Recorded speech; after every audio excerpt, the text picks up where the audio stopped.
boa tarde a todos. É Jean Takayama falando, treinador comportamental, fundador do Instituto Hero. Para que eu estou aqui hoje? Para que eu estou fazendo esse vídeo?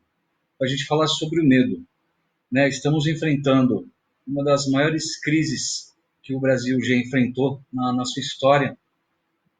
E eu tenho a honra de falar que eu tenho 46 anos e eu já passei por várias coisas, já passei por guerras, já passei por impeachment, já passei por crises financeiras, já passamos por bastante coisas, não é mesmo?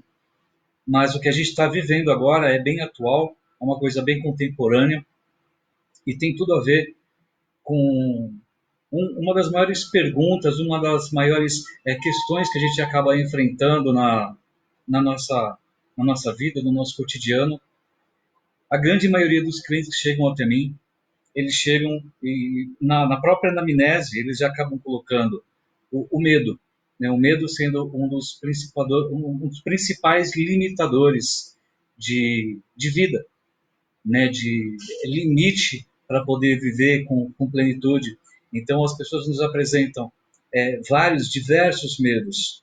E eu estou aqui para falar um pouquinho sobre medo, sobre essas escalas de medo, porque estamos vivendo um momento onde as pessoas estão com medo, as pessoas não sabem de verdade o que elas estão enfrentando, como devem enfrentar isso, os protocolos que vão sendo alterados de tempos em tempos, praticamente a cada pequeno espaço curto de tempo, nós temos uma notícia nova, uma coisa bem relevante. Então, onde tivemos o governo, o prefeito, o governador do estado de São Paulo, o prefeito de São Paulo falando, o prefeito de São Caetano falando, o prefeito de várias cidades espalhadas pelo Brasil, vários políticos se comunicando com o público. Então, vou começar falando sobre o medo. O medo nada mais é do que algo que faz parte da nossa evolução de vida. Nós precisamos do medo para estarmos vivos. Nós precisamos do medo para sobrevivermos. Nós precisamos do medo para poder evoluir. Sem o medo, o ser humano não existiria. Sem o medo, a gente não evoluiria. Então, eu gosto de falar bastante para os clientes, né? O medo é evolução. O medo faz parte da evolução. O medo evoluiu conforme o nosso cérebro evoluiu. Vários medos foram surgindo de acordo com a nossa evolução, a evolução do ser humano, né? O medo do fogo, o medo da altura, o medo do gelo, o medo dos dinossauros, os medos de animais. O nosso cérebro foi se adaptando e criando medos para que a gente pudesse sobreviver, para que a gente pudesse evoluir. E esses medos são instalados ali no nosso subconsciente, no nosso reptiliano, no cérebro reptiliano, para que a gente evite situações onde a gente coloque a nossa vida em risco. Então, a primeira fase do medo é ali a ansiedade, né? A ansiedade é o quê? A ânsia de tempo, a ânsia de controlar o tempo, a vontade de ter controle sobre o tempo. A ansiedade é algo positivo e também algo negativo, como tudo na vida, né? Tudo na vida nós temos o lado positivo e o lado negativo. Então, as pessoas falam por aí afora, no modo popular, né? O cortisol e o hormônio do estresse. Mas você sabia que se você não tivesse cortisol, você sobreviveria apenas por 4 horas? Ou seja, o cortisol é essencial para te manter vivo e acordado, né? O cortisol é o que te acorda pela manhã, o cortisol é o que te mantém atento durante o dia para as suas situações, para as coisas que acontecem na sua vida. O cortisol te mantém em estado de alerta, né? Sem o cortisol você não consegue levantar da cama de manhã, você não acorda, né? Mas em caso extremo, em caso exagerado de produção, o cortisol te leva, sim, para uma ansiedade mais extrema, onde você acaba perdendo o controle, você acaba criando situações, né, inexistentes e acaba gerando um medo inexistente. Então, se o medo faz parte da evolução, por que tantas pessoas têm medo e não evoluem por causa do medo? O medo muitas vezes é confundido com a insegurança, por exemplo, né? Então, eu preciso ter segurança para me comportar, para me ter um comportamento, para me ter uma ação frente a uma experiência, frente a um problema, e de repente eu me encontro interpretando essa insegurança como medo, né? Que nada mais é do que apenas uma insegurança. Talvez eu não esteja seguro para ir adiante, né? Talvez eu acredite que vai doer, que eu vou enfrentar algum tipo de represália. Se eu me expor publicamente, eu posso ser criticado de alguma maneira e eu tenho medo da crítica, não aceito a crítica. Isso não é um medo evolutivo, é um medo limitante, então não é medo, né? É apenas uma insegurança, ou talvez uma falta de capacidade, pode estar envolvido com uma falta de merecimento, pode estar envolvido com uma falta de possibilidade, né? Dentro da PNL a gente trabalha muito com isso, com merecimento, capacidade e possibilidade. Então, a primeira fase do medo é a ansiedade. Eu gosto de falar que a ansiedade nada mais é do que um gerenciamento de um risco futuro, né? Eu simplesmente começo a ter uma ansiedade e essa ansiedade me leva para um momento futuro, numa experiência que possa vir a acontecer, que possa me trazer relativamente um problema, uma limitação, e eu começo a vislumbrar vários cenários relacionados ao que eu estou vivendo no momento, né? Então, esse gerenciamento de risco, eu vou analisar cenários e vou me preparar, né? Vou montar planos de contingência frentes a esses cenários. É o que está acontecendo no Brasil agora, né? Começou a acontecer há um tempo atrás, quando existiu o risco do vírus, do coronavírus, do Covid-19 vir para o Brasil, nós começamos a gerenciar, né, o futuro, o que pode ser feito caso isso aconteça, os planos, né, que vão ser executados caso isso aconteça. E ontem nós tivemos a execução de alguns planos de contingência aí para simplesmente trabalhar com, com essa crise, para desenvolver a melhor resposta frente a essa crise. Isso não é o medo, isso é ansiedade, né? É gerenciar, montar cenários para fazer um gerenciamento. Quando nós temos uma ansiedade extrema, nós vislumbramos o problema, mas nós não gerenciamos esse problema, começamos a viver esse problema agora. Nós trazemos para o presente um problema que é futuro, ou seja, nós começamos a viver um problema inexistente ainda, que pode vir a acontecer, mas eu não monto um plano, né? Eu não monto uma estratégia, eu não faço um planejamento do que eu posso fazer frente a esse futuro problema, se vier a acontecer. O medo é o próximo passo, né? Quando chega à realidade, o medo, se o medo é evolução, o medo serve para te manter vivo. Então, o medo tem frente com duas ações. Ou você ataca para a sua sobrevivência, né? Então vamos voltar lá para os primórdios, né? Eu via um predador, eu atacava o predador ou eu corria do predador.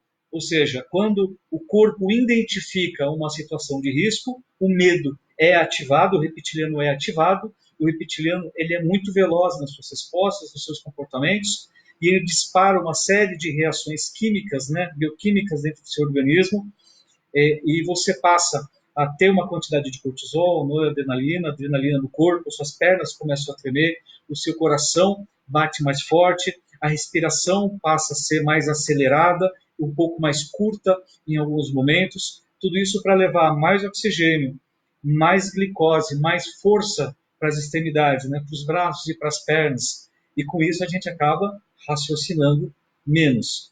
Então, frente, entendendo, percebendo, tendo essa percepção de medo, que o medo faz parte da evolução, o medo é algo que se mantém vivo.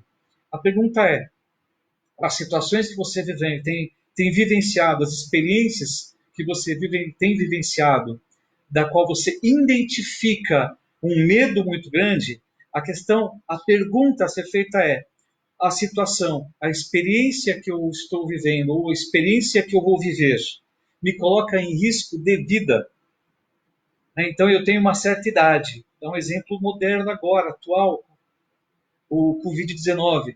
Eu tenho uma certa idade, eu estou na idade de risco do Covid-19, ou eu tenho um problema respiratório, ou eu tenho uma doença crônica, eu tenho um problema renal, eu tenho diabetes, tenho qualquer problema relacionado à saúde que pode vir a me levar a óbito. O medo é real? Sim, o medo é real. Então eu identifico esse medo como real, porque eu estou correndo um risco de vida frente a esse problema.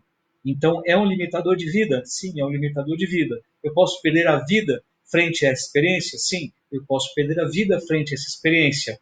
Ou não, eu sou um jovem super saudável, não tenho nenhum problema de saúde. Tem várias pessoas que contraem esse vírus, essa doença, e são curados sem problema nenhum. Vários são assintomáticos. Eu corro algum risco de vida? Não, eu não corro algum risco de vida, percebe? Então a pessoa passa a não ter medo e vai viver a sua vida tranquilamente, né, sem uma responsabilidade pensando no medo alheio, por exemplo, né, o medo alheio. Então, se eu contrair a doença, eu não tenho problema nenhum, né, comigo, porque eu sou saudável. Mas e se eu contaminar, né, se eu transmitir esse vírus para alguém que tem um medo real ali, que pode estar correndo um risco de vida realmente efetivo? Aí sim eu passo a ter medo da vida alheia, né? A responsabilidade, o medo de responsabilidade, em manter a vida no seu devido curso, a vida terceira, a vida alheia no seu devido curso. Aí entra a minha responsabilidade dentro do âmbito social, dentro do âmbito familiar, dentro do âmbito profissional. Aí eu aumento, passo a ter uma ansiedade, como eu vou gerenciar o risco de estar contaminado e transmitir para uma pessoa que realmente está vivendo esse medo. Percebe? O medo não é meu, mas eu passo a viver o medo terceiro. Eu terceirizo o meu medo, né? Porque a sobrevivência não é apenas minha, é de um ente querido, é talvez de alguém que eu não conheça, que eu possa vir levar a óbito se eu transmitir. Então aí entra a terceirização do medo.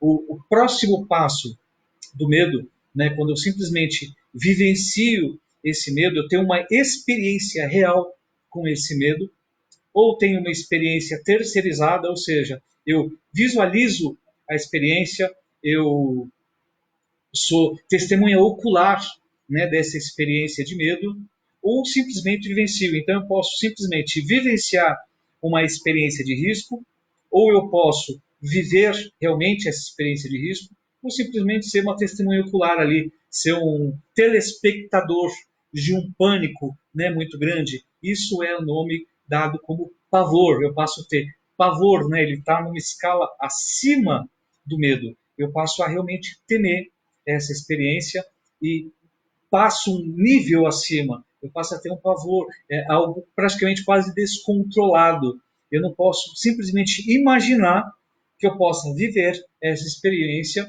que eu me subtraio daquela situação, eu me subtraio dessa experiência. Né? Então eu começo a ter um pavor muito grande.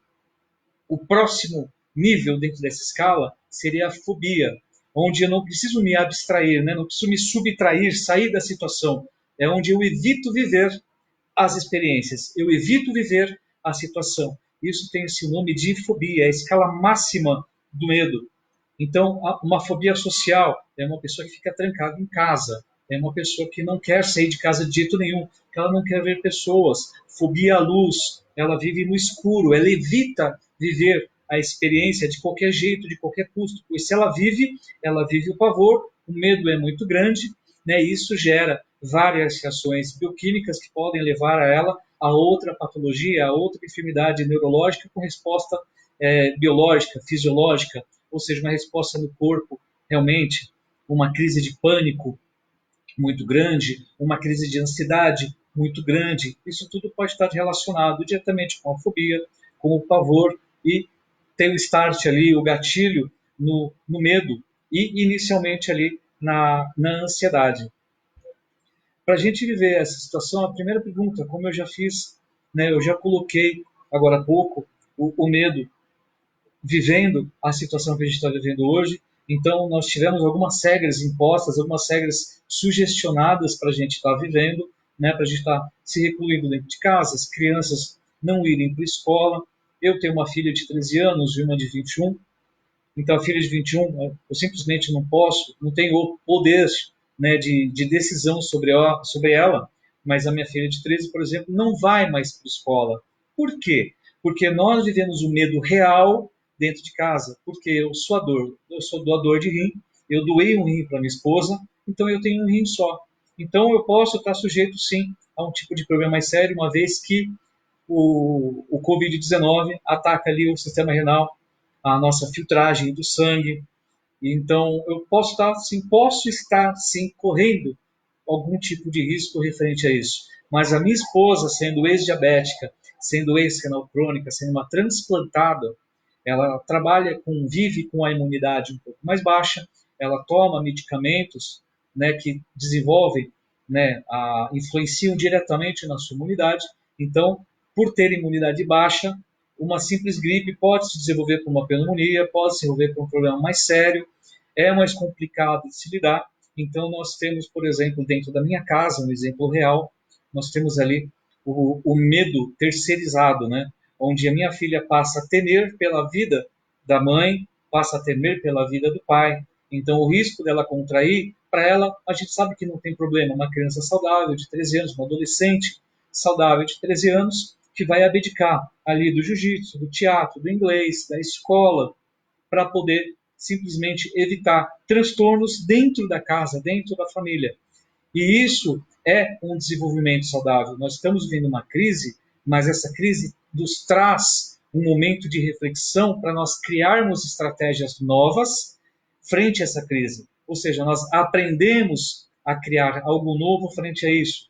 Então, dentro de casa, nós já conversamos. Esse período onde ela simplesmente vai ficar reclusa dentro de casa, minha esposa, a minha filha mais nova, eu vou continuar trabalhando, tomando todas as medidas, né, de cautela, de prevenção, para evitar a contaminação, o contágio, e levar isso para dentro da minha casa. Vou continuar trabalhando, mas o nosso acordo é: nós vamos continuar desenvolvendo a nossa filha. Vamos colocar lá questionamentos referente ao desenvolvimento escolar, nós vamos colocar ali várias tarefas a serem desenvolvidas, vamos encontrar as dificuldades frente ao desenvolvimento escolar e vamos continuar esse desenvolvimento em casa, através de pesquisas na internet, através de provas, refazer provas que ela já fez no passado, onde a gente percebeu certa dificuldade. Ou seja, nós vamos colocar ali a repetição de tarefas para ela não se manter afastada do seu desenvolvimento intelectual de conhecimento. Isso é uma resposta, né? Nós estamos criando alguma coisa diferenciada com a crise. Vamos aproveitar o momento para descanso? Sim. Vamos aproveitar o momento para curtir mais a família? Sim. Nós vamos aproveitar todas essas situações, mas não vamos deixar que o desenvolvimento dela trave, se limite perante uma crise, para que ela cresça não entendendo que perante uma crise ela tem que parar de se desenvolver e enfrentar apenas a crise. Então, achei uma coisa muito interessante que eu ouvi ontem, agora eu não vou lembrar de cabeça, se foi o prefeito, o governador, quem foi que falou, mas foi bem dito, né, que os estudantes de medicina, os neurocientistas, os cientistas, as pessoas que trabalham em laboratório, que estão estudando essas coisas que vêm acontecendo na área científica da medicina, para que eles não parem de se desenvolver, não parem de estudar, não abandonem as suas faculdades. Isso foi muito importante eu ter ouvido, porque é muito legal a gente ouvir que, frente a uma crise, nós continuamos aprendendo, se desenvolvendo, para lá na frente nós não só falarmos, eu passei pela experiência, eu sobrevivi a isso, eu vivi essa situação, mas também eu aprendi muito, a minha vida mudou ao passar por essa experiência. Eu amadureci, eu cresci, eu criei, eu refleti, eu produzi, eu compartilhei esse conhecimento, eu de alguma maneira desenvolvi, ajudei, contribuí com o processo de cura, né? Estou falando dos cientistas, dos médicos que trabalham nessa parte de desenvolvimento. Então, eu estou trazendo essa live para a gente ter essa consciência, né? Eu trabalhando com desenvolvimento humano, atendendo tantas pessoas que chegam com vários fatores limitantes na vida e elas passam a viver com abundância, com plenitude depois. Por que limitar isso apenas às pessoas que nos procuram? Por que limitar isso apenas às pessoas que têm uma condição financeira de investir nesse desenvolvimento? Né? Então, eu, como na posição de ser humano, na posição de pai, de marido, de referência na minha área, e como cidadão, por que não levar o mínimo de conhecimento, o mínimo de desenvolvimento para as outras pessoas, para vocês que estão conectados, para vocês que estão buscando informações, buscar coisas que realmente nos desenvolvam, levar para vocês um pouco do conhecimento que a gente tem, que nos fez amadurecer um pouco mais rápido, não ser melhor do que ninguém. Não é porque eu tenho mais conhecimento, é que eu sou melhor que alguém que tem menos conhecimento, muito pelo contrário, né? Tem pessoas que têm pouco conhecimento, mas têm uma experiência de vida muito ampla e isso gera uma resposta muito mais rápida. O conhecimento, nada mais, ele facilita a tomada de decisões frente a algumas experiências da nossa vida. Então, se eu não tenho conhecimento em determinada área, a minha tomada de decisões é lenta, porque meu cérebro vai buscar respostas. Então, uma outra coisa que eu vou falar à frente, também relacionado ao medo, é o desespero. O desespero, eu gosto de falar para os meus clientes que o desespero nada mais é do que um alerta do nosso cérebro frente a uma falta de respostas. Então, nós nos desesperamos, o cérebro te dá um alerta dizendo: você não tem resposta para gerar um comportamento frente a essa experiência.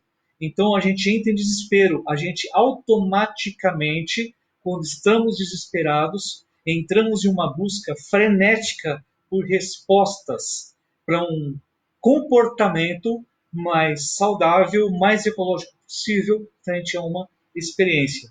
Então, se eu vivo uma situação de, de muito risco, onde eu não tenho resposta, eu não tenho costume, então, por exemplo, aqui, uma analogia, uma metáfora, imagina você num lugar onde você não tem a mínima experiência, numa selva, solto você lá na selva amazônica, né, durante a noite, e você sabe que vai passar a madrugada ali, vai passar alguns dias ali, sem nenhum recurso, e você não tem a mínima experiência, o mínimo conhecimento referente a isso.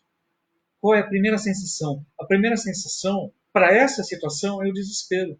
É o seu cérebro falando: você não tem respostas, você não tem um comportamento adequado para lidar com esse tipo de situação. Então, ele amplia o desespero, ele vai te colocar no estado de alerta ampliado, né, diferente do medo, que te faz atacar automaticamente ou correr automaticamente, uma resposta imediata automática.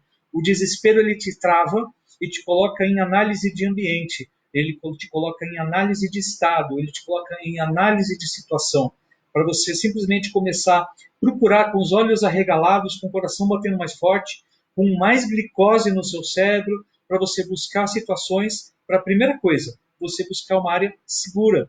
Então, muitas pessoas, eu faço aplico essa metáfora em muitos clientes, e eu tenho vários tipos de respostas, mas a grande maioria eu vou procurar uma árvore para poder subir.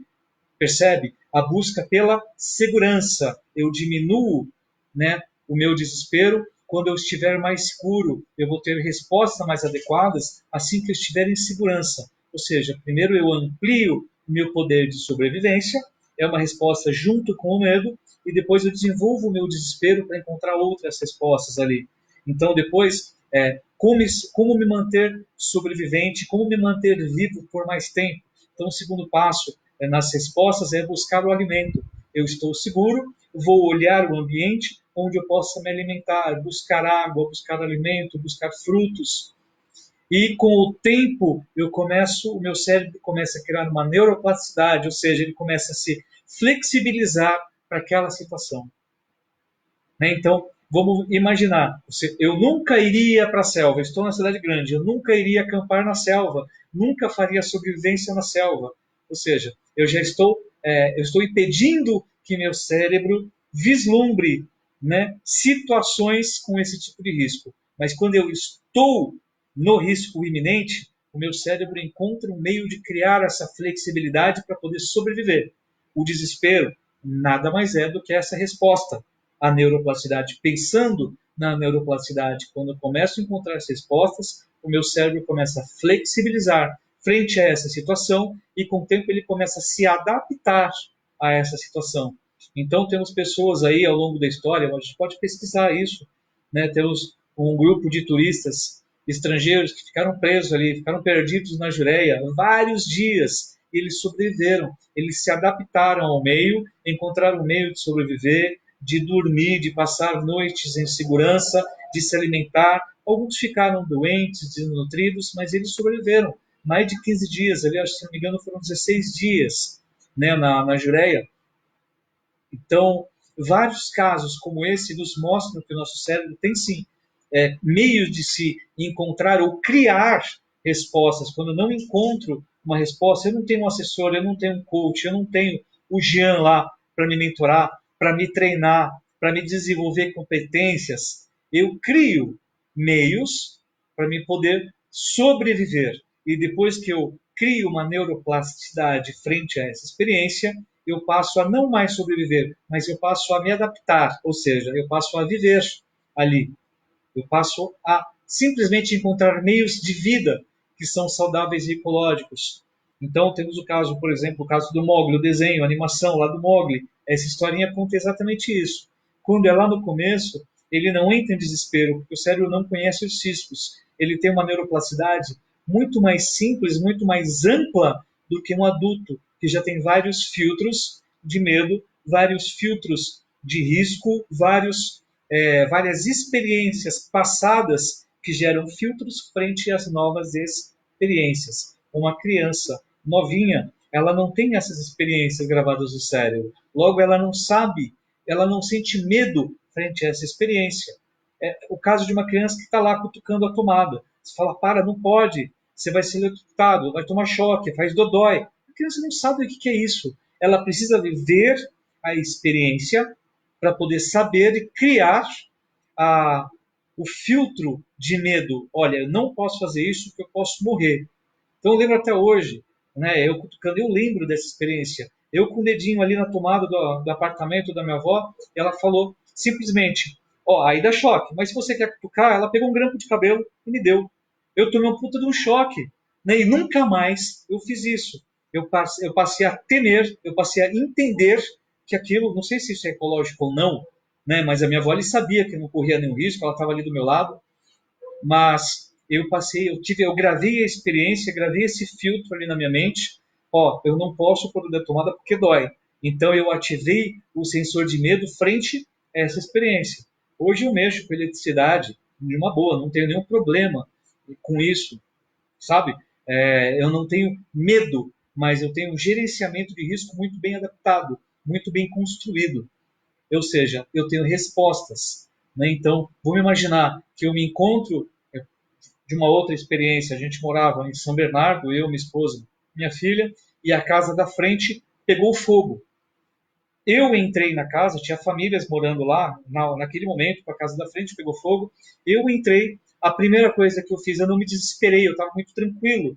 E tinha várias pessoas desesperadas, gritando: ah, tá pegando fogo, tá explodindo, não sei o quê. A primeira coisa que eu fiz foi desligar a rede elétrica. Por quê? Eu identifiquei que a fiação provocou o curto. Era um galpão simples ali que estava pegando fogo, mas eu vi vários fios ali estralando a todo momento e eu percebi que ali estava gerando o fogo, ali era a fonte, né, de fogo. E eu, na hora, corri e desliguei a rede elétrica para depois de correr para poder simplesmente jogar água e eliminar aquele foco de incêndio ali. E eu apaguei o fogo. Mas por quê? Porque eu não estava desesperado, porque eu já tinha experiência frente a essa situação ao longo da minha vida. Eu já tinha aprendido a lidar com esse tipo de situação. Então, pessoas desesperadas gritando para alguém fazer uma coisa, ou seja, buscando uma resposta frente àquela experiência, e de repente surge alguém que tem uma resposta frente a essa experiência. Então, se eu tenho a resposta, eu não me desespero. Eu ajo, me comporto de uma maneira tranquila, vislumbrando os riscos, gerenciando os riscos. Faz sentido a percepção que nós temos frente a isso?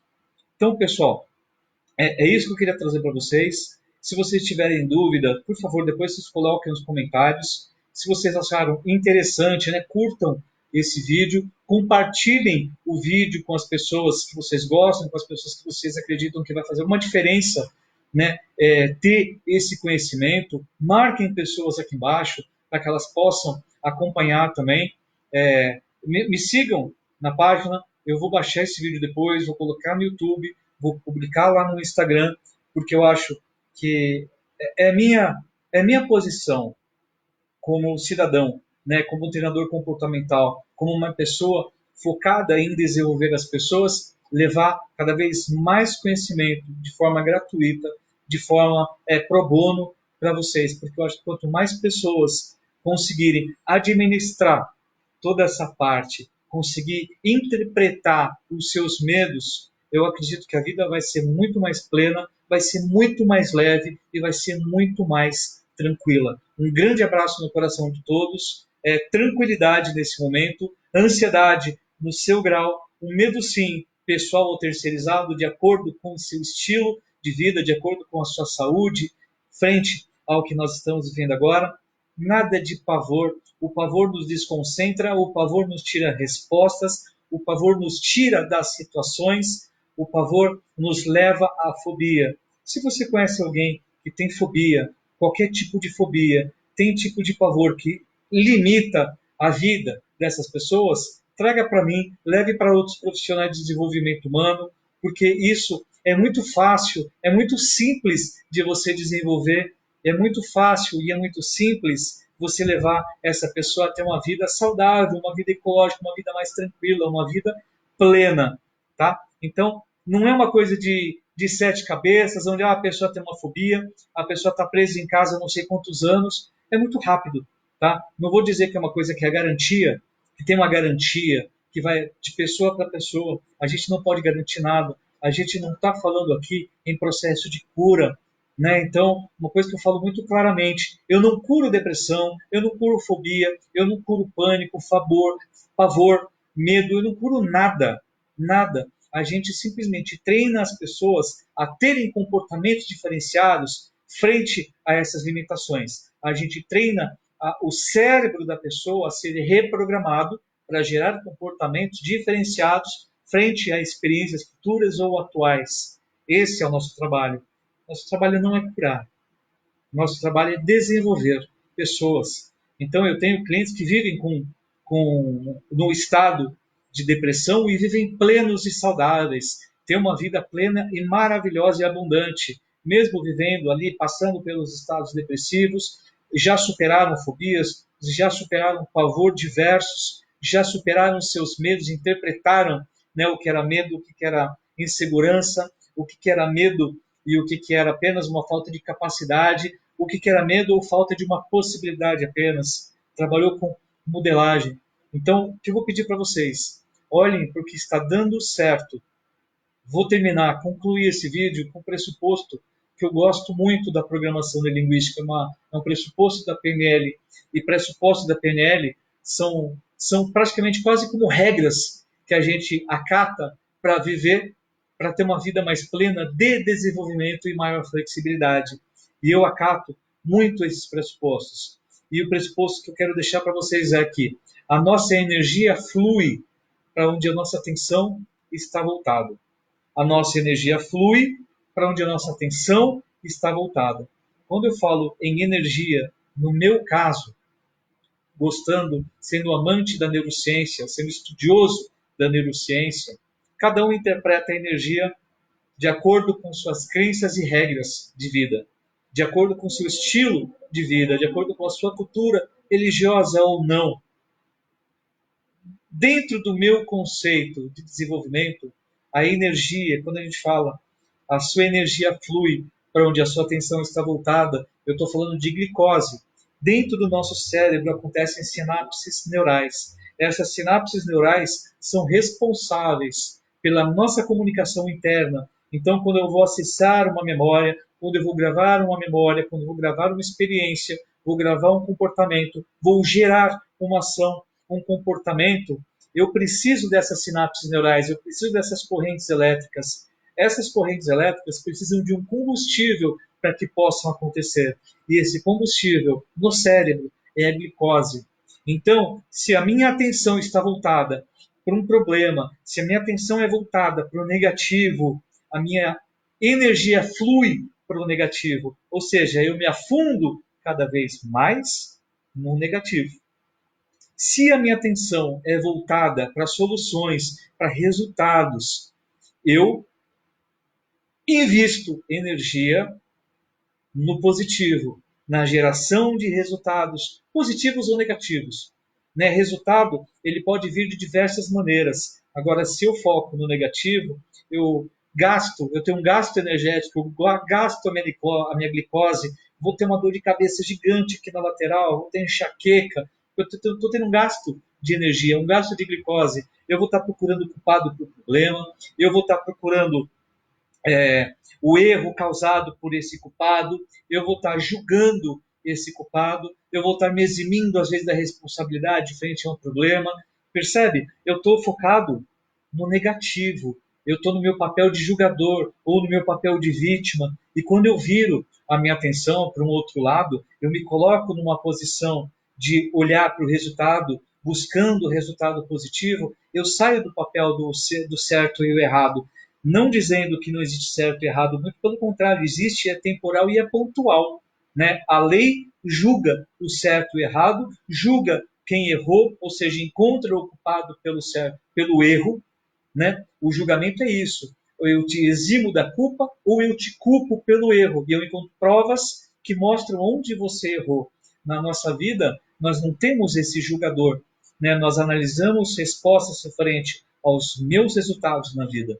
E se eu entro no papel onde eu vou me julgar, vou encontrar os meus erros e vou me colocar na posição de réu, então eu fico num ciclo onde eu não consigo evoluir. Eu tenho um gasto de energia muito grande. Eu não consigo andar para frente, porque eu me sinto culpado. E culpado vai preso. Ou seja, eu me torno presidiário dos meus próprios erros. Então, eu vi uma frase, eu até compartilhei um desenho, uma ilustração muito bonitinha, muito interessante, que diz assim, né, são duas pessoas conversando de costas de uma pedra, e um fala assim, se eu tivesse a maturidade que eu tenho hoje, eu não teria errado tanto na minha vida. E o outro faz um comentário com muita sabedoria. Se você não tivesse errado tanto, talvez você não tivesse a maturidade que você tem hoje. Um grande abraço, um grande beijo no coração de todos e até o próximo vídeo. Até logo, pessoal!